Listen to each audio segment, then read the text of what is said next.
नेता देवेंद्र जी फडणवीस का आगमन हो चुका है। आप लोगों से निवेदन है कि आप लोग उनका शानदार स्वागत करें। महाराष्ट्र राज्य के मुख्यमंत्री हमारे आपके नेता देवेंद्र जी फडणवीस का आगमन हो चुका है।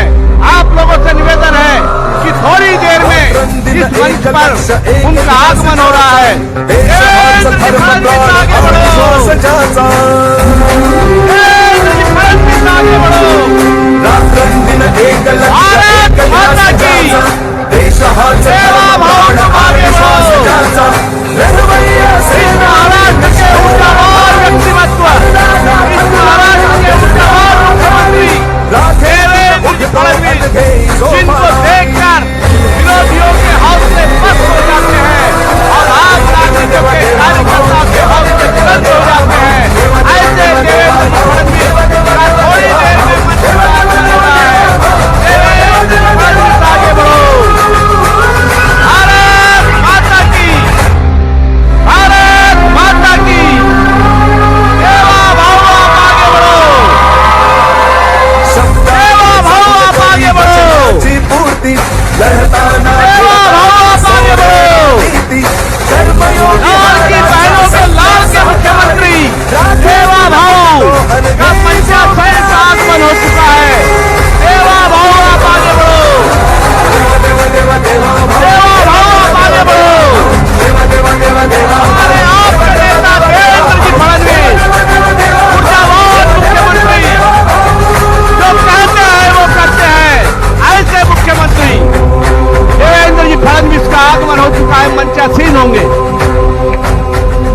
दीप प्रज्वलित करेंगे हमारे डॉक्टर श्यामा प्रसाद जी मुखर्जी, दीनदयाल जी उपाध्याय, छत्रपति शिवाजी महाराज की प्रतिमा का पूजन और दीप प्रज्वलित करेंगे।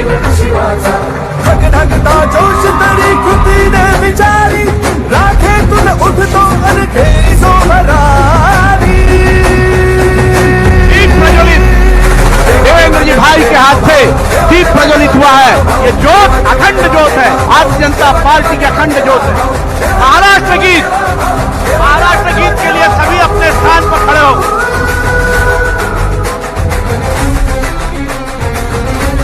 देवेंद्र जी भाई, मुख्यमंत्री देवेंद्र भाऊ, देवा भाऊ का स्वागत। भारतीय जनता पार्टी के नेता रणधीर भाऊ सावरकर, आकाश जी फुंडकर, अनूप जी धोत्रे, ये देवेंद्र, सभी मान्यवर नेताओं से, विजय भाऊ, जयंतराव जी मस्ते, सभी से निवेदन करता हूं, रंजीत जी पाटिल, सभी से निवेदन करता हूं कि वसंत जी खंडेलवाल, कृष्णा जी शर्मा, किशोर जी मांगटे पाटिल, सभी लोग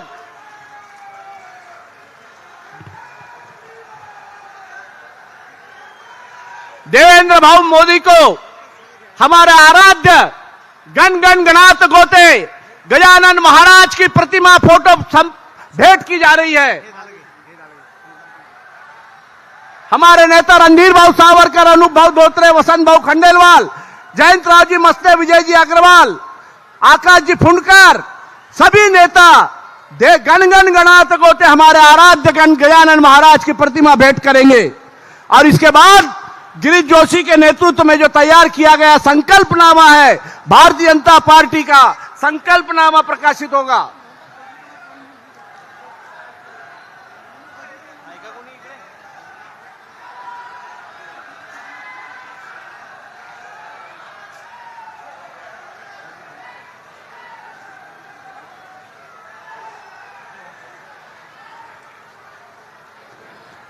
पालक मंत्री आकाश जी फुंडकर से निवेदन करूंगा कि वे 2 मिनट में आपका स्वागत भाषण करें।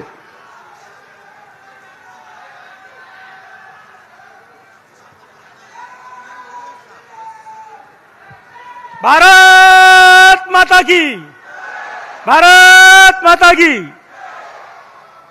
महाराष्ट्राचा दुर्दैवी काळ संपलेला आहे। 2020 ते 22 पर्यंत हा दुर्दैवी काळ होता, पण त्यानंतर या महाराष्ट्राचं नेतृत्व स्वीकारलं ते अतिशय दूरदर्शी असणारा अजातशत्रू, लाडक्या बहिणीचा लाडका भाऊ देवा भाऊ, अकोल्याचं पालकत्वही त्यांनी स्वीकारलेलं आहे. आपले पालकमंत्री असताना त्यांनी जे जे शब्द दिले ते 100% पूर्ण केले. तुमच्या आणि त्यांच्या मधात मी जास्त वेळ येणार नाही. ज्यांच्या नावात देव आहे त्याला आपण काय मागणी करणार? देवाला सर्व कळते. तुमच्या आशा आकांक्षाही कळतात, तुमच्या मागण्याही कळतात, लाडक्या बहिणीचं दुःखही कळते, शेतकऱ्यांचं दुःख कळते. या अकोला शहरात राहणारा कष्टकरी समाज जो आहे, या अकोला शहरात राहणारा मध्यमवर्गीय आहे, या अकोला शहरात राहणारा व्यापारी आहे, या अकोला शहरात राहणारा उद्योजक आहे, या उद्योजकांसाठी, या अकोल्याच्या नागरिकांसाठी विकसित महाराष्ट्र कसं राहील, विकसित अकोला कसं राहील, एक सुखी समाधानी समृद्ध अकोला कसं राहील, याचा संपूर्ण ब्ल्यूप्रिंट आराखडा देवेंद्रजींच्या मनात तयार आहे. तो त्यांनी कृतीत उतरवलेला आहे. या ठिकाणी मी जास्ती बोलणार नाही. मी देवेंद्रजींचे मनापासून आभार मानतो. स्वर्गीय लालाजी आणि आज जे आजारी आहेत असे आमचे तत्कालीन खासदार संजय भाऊ यांचं मनातलं स्वप्न होतं आपल्या राजेश्वर मंदिराला ब दर्जा मिळावा आणि त्याला 50 कोटीचा विकास निधी मिळावा. देवेंद्रजीनं 11 जूनला इथं सभेत कबूल केलं. 18 जूनला मुंबईला बैठक झाली आणि बैठकीमध्ये देवेंद्रजीनं ब वर्ग दर्जा देण्याचं कबूल केलं. निधी पण ते देणार आहेत. या अकोला शहरामध्ये पशुवैद्यकीय महाविद्यालयासाठी 450 कोटी, स्विमिंग पूलसाठी 30 कोटी, महाराष्ट्रात सगळ्यात अद्ययावत असा सांस्कृतिक भवनासाठी 30 कोटी, आपलं जो दवाखाना आहे सरकारी दवाखाना त्याच्यासाठी 100 कोटी, सुपर स्पेशालिटीसाठी 160 कोटी आणि 2000 कोटीचं अकोल्याला नागरी सुविधा देण्याचंही त्यांनी कबूल केलं होतं आणि ते कृतीत उतरवलं आणि आज अनेक कामांच्या वर्क ऑर्डर तयार आहेत. माझ्या भावांनो बहिणींनो, आज देवेंद्र भाऊंना मागण्याचीही सभा नाही. आज देवेंद्र भाऊंनी जे आपल्यावर प्रेम केलं त्या प्रेमाचं उतराई कसं व्हायचं हा आपल्यासाठी प्रश्न आहे.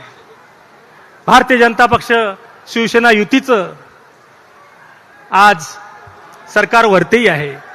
आज अकोल्यामध्ये भाजप आणि राष्ट्रवादी काँग्रेस अशी युती आहे. मी तुम्हाला सर्वांना विनंती करेल की देवाला काही सांगायची गरज नाही, पण देवाला आल्यानंतर आपल्या शहरात राजेश्वर नगरीत काही ते घेऊन गेले पाहिजे. आपलंही काही देणं लागते आणि म्हणून तुमच्या वतीनं मी देवेंद्रजींना आज अभिवचन देतो की भाऊ, पुढच्या वेळेस जेव्हा याल तेव्हा विजयी सभेसाठी याल.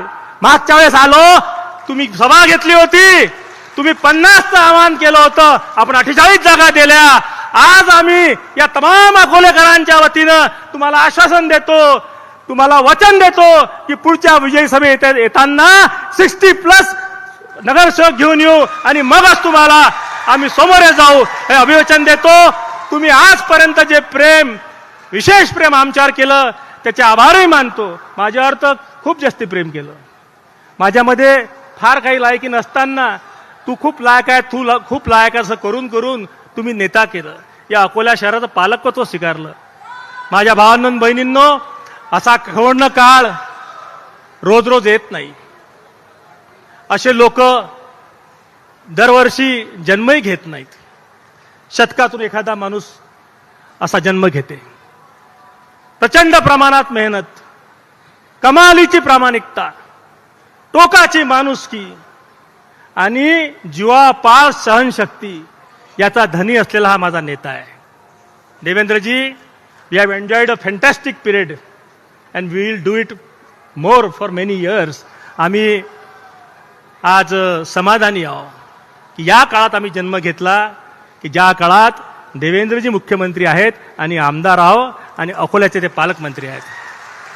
मी एकदा परत देवेंद्रजींचं या राजराजेश्वर नगरीत स्वागत करतो. आपल्या आकाश भाऊंचंही स्वागत करतो. आपल्या खासदारांना मनापासून धन्यवाद देतो की त्यांनी देवेंद्रजींना स्पीडमध्ये इथपर्यंत आणलं. आता स्पीडमध्ये ते कामं करून घेतील हे अनुपकडून अपेक्षा करतो आणि देवेंद्रजींना परत एकदा धन्यवाद देऊन थांबतो. जय हिंद, जय महाराष्ट्र. देवेंद्रजी फडणवीस विपक्षियों के हौसले पस्त करने वाले और हमको सभी को ऊर्जावान देने वाले बुलंद व्यक्तिमत्व देवेंद्र जी फडणवीस से निवेदन करता हूं कि वे हमें संबोधित करें। भारत माता की, देवेंद्र भाऊ आगे बढ़ो।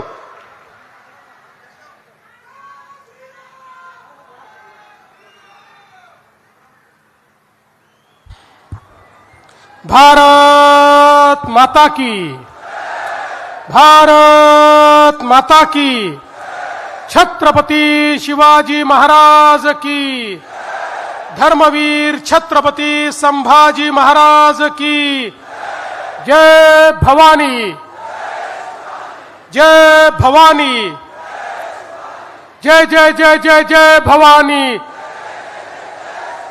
जय जय जय जय जय शिवाजी। हिंदवी स्वराज्याचे सरसंस्थापक छत्रपती शिवरायांना मानाचा मुजरा करतो। भारतीय राज्यघटनेचे शिल्पकार भारतरत्न डॉक्टर बाबासाहेब आंबेडकर यांना मानवंदना अर्पित करतो। राजराजेश्वरीच्या या नगरीमध्ये त्यांच्या चरणी नतमस्तक होत आज या अकोला महानगरपालिकेच्या निवडणुकीच्या निमित्ताने आपल्या सभेमध्ये उपस्थित असलेले आपले पालकमंत्री आणि राज्याचे कामगार मंत्री आकाशभाऊ फुंडकरजी, आपले लोकप्रिय आमदार आणि ज्यांनी आपल्या कार्यातून आपल्या कर्तृत्वातून या अकोल्यामध्ये प्रचंड असा विकास करून दाखवला, ते रणधीरभाऊ सावरकर, आपले युवा अत्यंत लोकप्रिय, अत्यंत सालस अशा प्रकारचे खासदार अनुभव धोत्रे, ज्येष्ठ आमदार प्रकाशभाऊ भारसाकळे, हरीशजी पिंपळे, वसंतजी खंडेलवाल, आपले राष्ट्रवादीचे आमदार अमोलजी मिटकरी, डॉक्टर रणजित पाटील, डॉक्टर दशरथ भांडे, जयंतराव मसने, विजयभाऊ अग्रवाल, विजयभाऊ देशमुख, संतोषभाऊ शिवरकर, अर्चनाताई मसने, किशोरभाऊ मांगटे पाटील, बळीरामभाऊ सिरस्कार, आमच्या गोवर्धनजींचं नाव जे पुढे चालवतायत असे कृष्णा गोवर्धनजी शर्मा, वसंतभाऊ बाचुका, अमित कावरे, मोहम्मदजी, त्याचप्रमाणे बळीराम हर्षल साबळे, मायाताई धुळे, सुलभाताई दुतोंडे, वैशालीताई पालीवाल, मंचावरील सर्व मान्यवर पदाधिकारी आणि समोर या बाजूला मोठ्या संख्येने उपस्थित असलेल्या माझ्या सर्व लाडक्या बहिणी आणि तितक्याच लाडक्या भावांनो,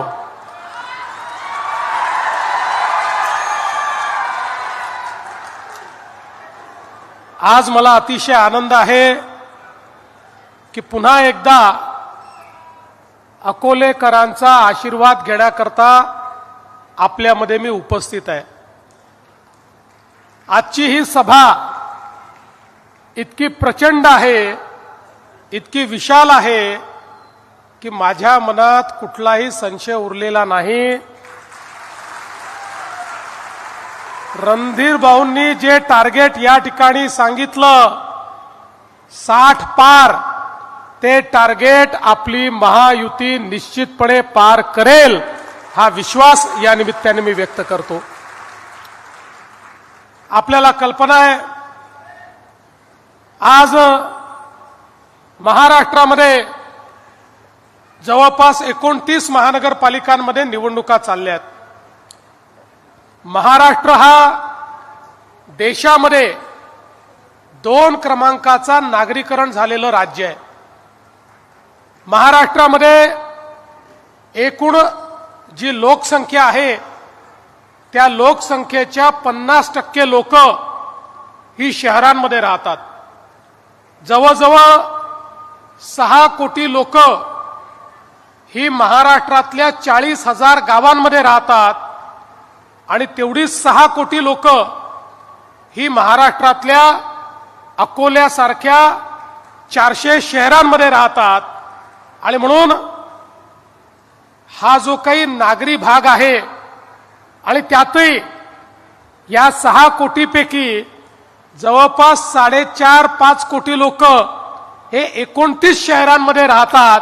म्हणजे ही जी महानगरपालिकेची निवडणूक आहे जवळपास या ठिकाणी 40-45% लोकांच्या जीवनावर परिणाम करणारी अशा प्रकारची निवडणूक आहे. आपल्याला माहिती आहे अनेक वर्षापर्यंत आपल्या देशामध्ये एक संकल्पना होती आणि ती संकल्पना चूक नव्हती, ती बरोबर होती. ती संकल्पना म्हणजे भारत हा गावांमध्ये राहतो, गावांचा विकास म्हणजे देशाचा विकास. पण जवळजवळ 7 दशकं आमच्या राज्यकर्त्यांना या गोष्टीचा विसर पडला की भारतात शहरं देखील आहेत, शहरातही लोक राहतात, अन्न वस्त्र निवारा शिक्षण आरोग्य रोजगाराकरता शहराकडे लोक येत असतात. आणि म्हणून शहरांच्याही नियोजन केलं पाहिजे, शहरांचाही विकास केला पाहिजे. आणि म्हणून परिणाम काय झाला, लोक तर शहरामध्ये आले पण आलेल्या लोकांना राहायला जागा नाही, झोपडपट्ट्या तयार झाल्या. ज्या बिचाराला जिथे जागा मिळेल तिथे त्यांनी अतिक्रमण केलं, जमेल तसं लोक राहू लागले. शहरांमध्ये पिण्याच्या पाण्याच्या समस्या, घनकचऱ्याच्या समस्या, भुयारी गटारेच्या समस्या, अशी अवस्था झाली. नाल्यांमधनं गटारी वाहते आणि तेच पाणी आपल्या नदीमध्ये, आपल्या विहिरींमध्ये, आपल्या तलावांमध्ये जात आहे. सगळीकडे कचऱ्याचे ढीग पडले आहेत. अशा प्रकारची शहरांची अवस्था या देशामध्ये तयार झाली.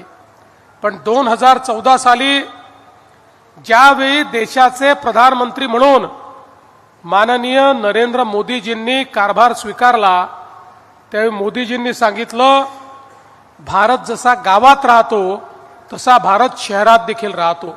गावाचा तर विकास करावाच लागेल पण शहराचा विकास देखील करावा लागेल. मोदीजींनी सांगितलं अन्न वस्त्र निवारा शिक्षण आरोग्य रोजगार मनोरंजन या प्रत्येक गोष्टीकरता लोक शहरामध्ये येत असतात. आपल्या देशाच्या जीडीपीचा 65% जीडीपी हा शहरामध्ये तयार होतो.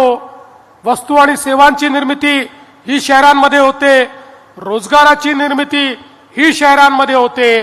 त्यामुळे शहरांचं नियोजन करणं हे गरजेचं आहे.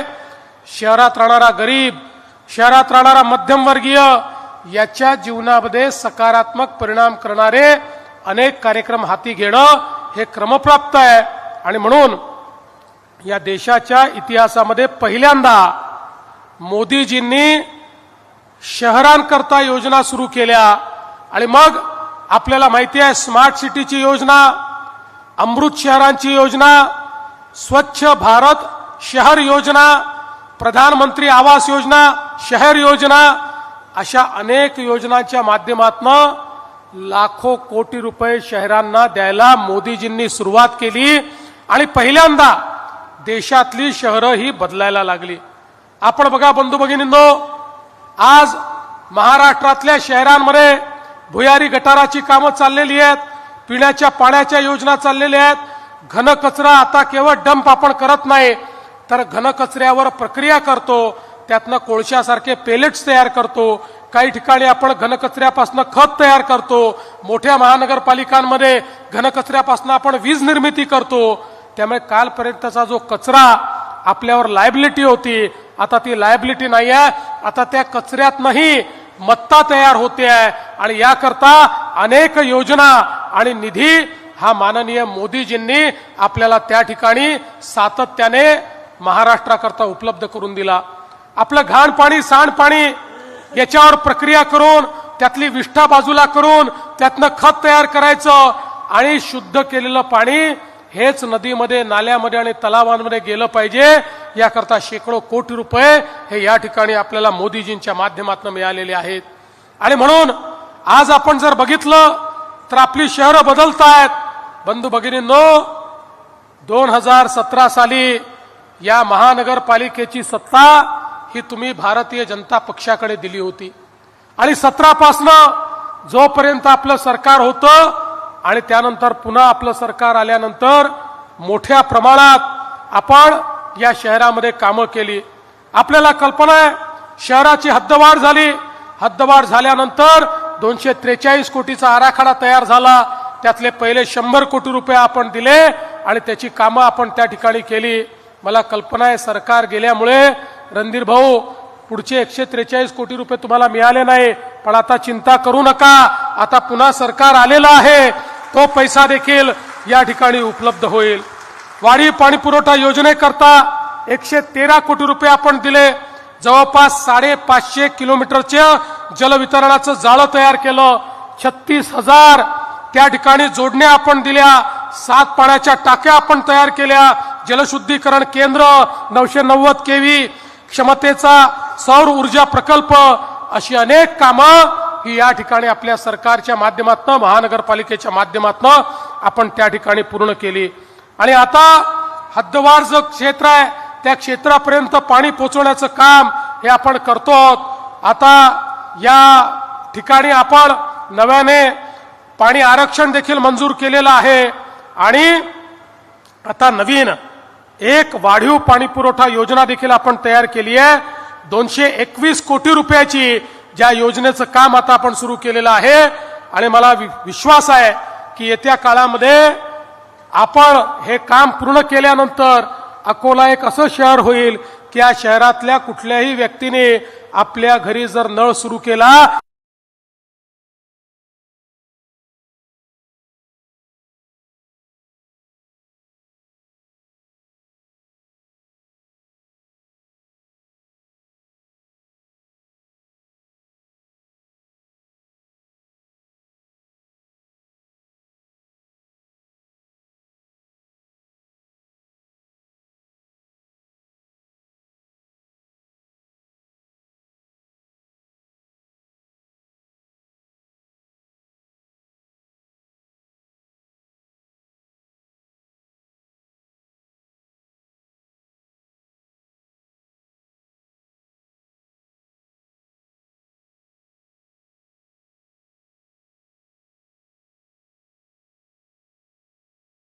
तर त्याच्या घरामध्ये रोज शुद्ध पिण्याचं पाणी हे त्याला घरात मिळेल, अशा माध्यमातून आपल्याला मिळणार आहेत.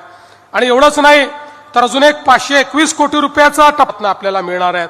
आणि एवढंच नाही तर अजून एक 521 कोटी रुपयाचा टप्पा आपण हाती घेणार आहोत, ज्यात अजून 450 किलोमीटरची पाईपलाईन ही टाकण्यात येणार आहे.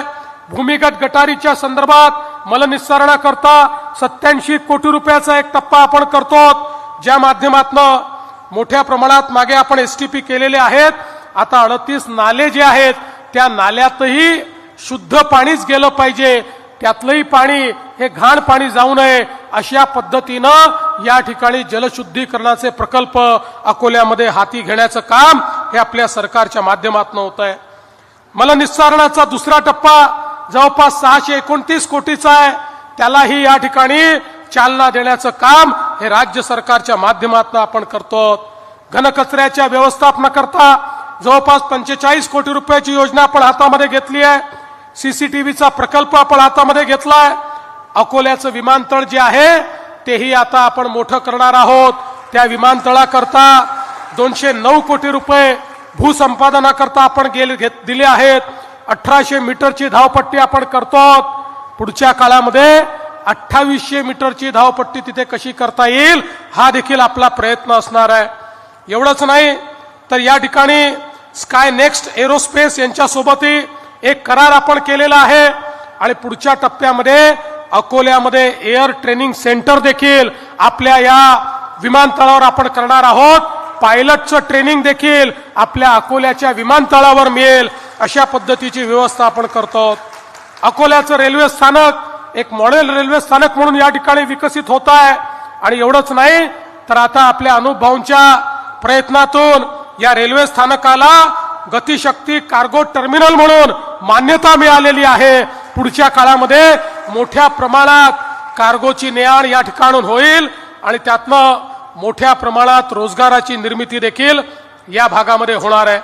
आपल्याला माहिती आहे मागच्या काळात काही उडान पुलांना देखील आपण निधी दिली, त्यामध्ये न्यू तापडियाचा उड्डाण पूल आहे, त्याला 37 कोटीची गरज आहे, ती देखील आपण उपलब्ध करून देणार आहोत। आणि सगळ्यात महत्वाचं मगाची जे या ठिकाणी आपल्या रणधीर भाऊंनी सांगितलं, आमच्या अकोल्याची ओळख ही राजराजेश्वराच्या मंदिरामुळे आहे, त्या संस्थानामुळे आहे। आणि म्हणून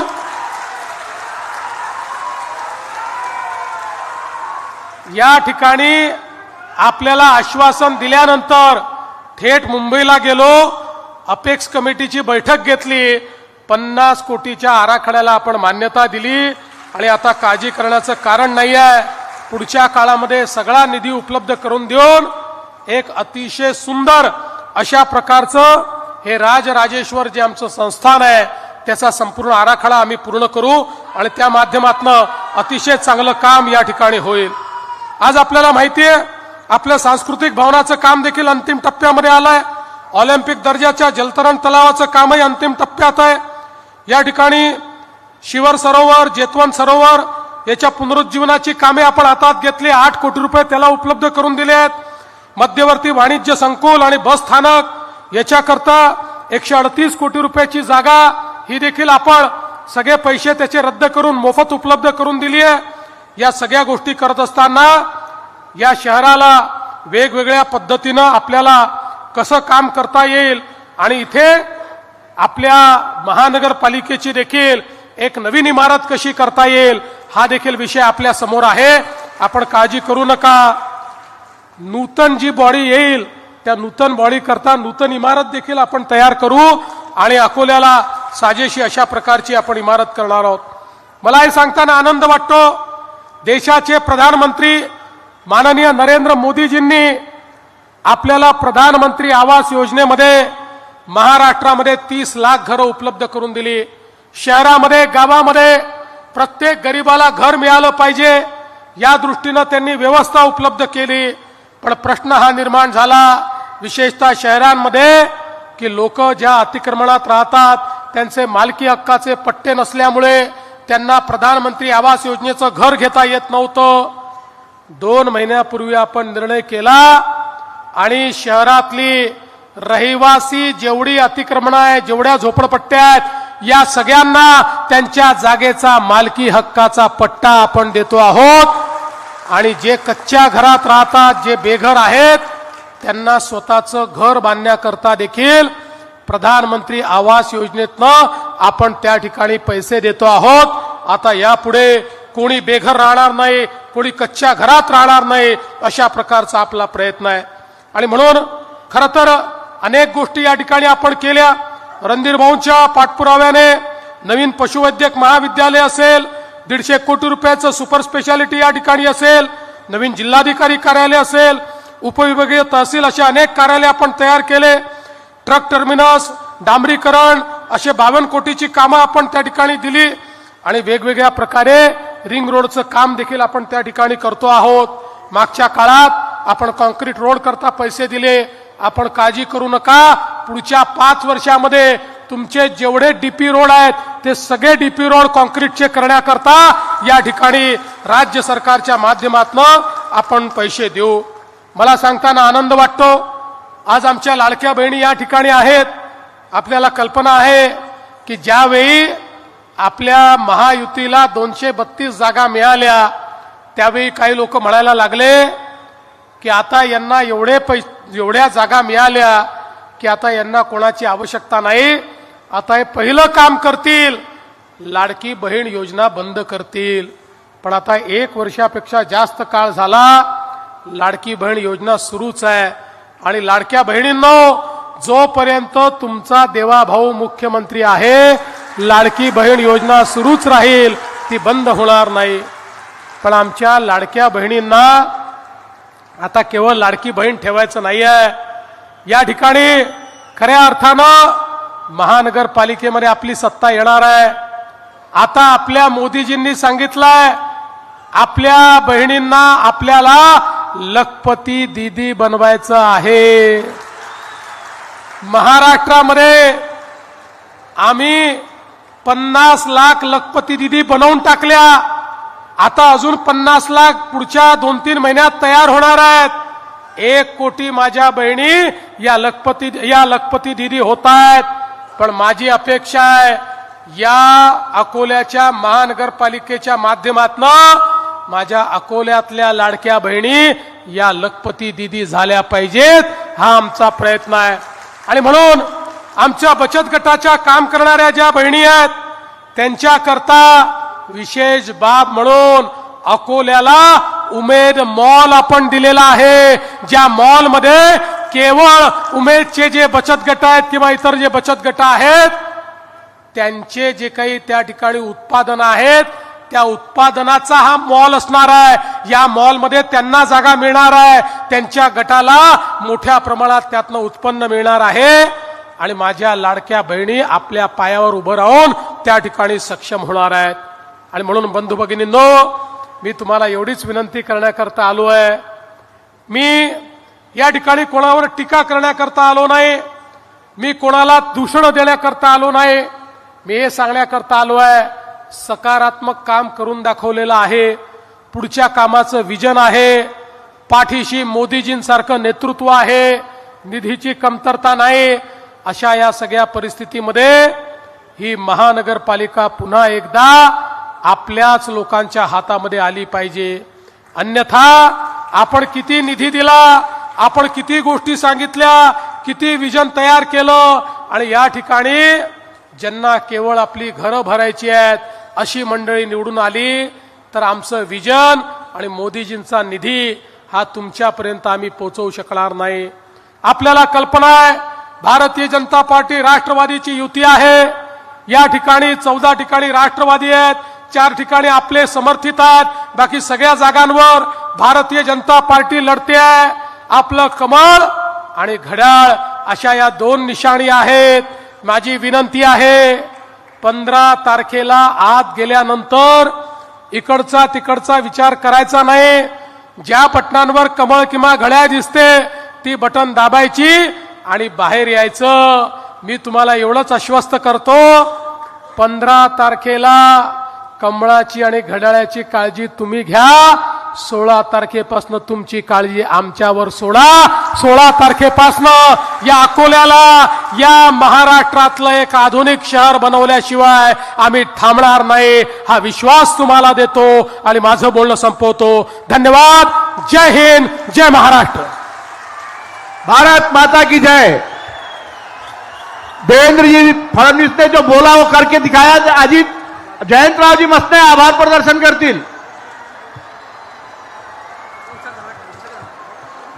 आजच्या कार्यक्रमाला उपस्थित महाराष्ट्राचे लोकप्रिय मुख्यमंत्री देवेंद्रजी फडणवीस, अकोल्याचे पालकमंत्री आकाशजी फुंडकर, तसेच आपले नेते रणदीपभाऊ सावरकर, अनुपभाऊ धोत्रे, वसंतभाऊ खंडेलवाल, अमोलजी विटकरी, प्रकाशभाऊ भारसाकळे, हरिजी पिंपळे, विजयभाऊ अग्रवाल, संतोषजी शिवरकर व सर्वच मान्यवर उपस्थित राहिले त्या सर्वांचे मी आभार मानतो.